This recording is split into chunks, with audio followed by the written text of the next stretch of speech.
la partie du coup où c'était le procès, c'était super intéressant et au niveau théâtral et tout, ça mettait bien dans l'ambiance. Et du coup, les réalisations sont assez surprenantes quand même.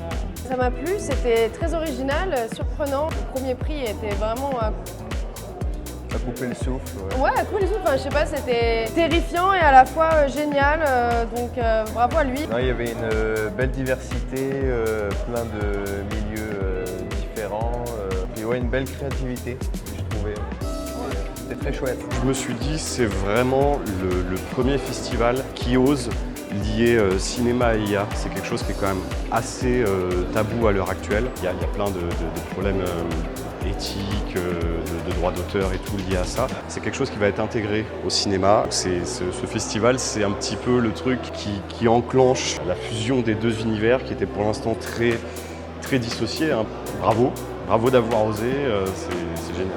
Très content pour cette première participation, pour cette première édition du OAIF de recevoir ce prix, le prix du département.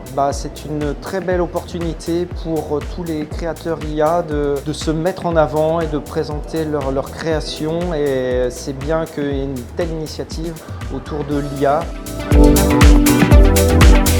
Cette intelligence artificielle, il faut la prendre très au sérieux, d'autant qu'elle a montré qu'elle pouvait être très inventive aussi. Et donc, elle va nous faire gagner un temps fou. Et elle va peut-être me permettre de faire un 52e film un peu plus fou que les autres. Tout ce qui est moderne me fascine, me passionne, et à chaque fois, ça fabrique des nouvelles vagues de création. Je pense que cette intelligence artificielle a aujourd'hui plus d'avantages que d'inconvénients, même si elle va mettre quelques personnes au chômage, mais elle va créer de nouveaux métiers. C'est très important de soutenir cette initiative parce qu'elle est innovante, généreuse, transversale, et ça remet la création au cœur des discussions, vraiment avec des projections de films où on voit ce qui a été fait. Et ça ne m'étonne pas que le département est soutenu, financé avec Tech Cannes, en plus qui va être là bientôt à Cannes, donc les liens se font. Donc tous à Cannes maintenant, après, mais voilà, Nice d'abord et bravo.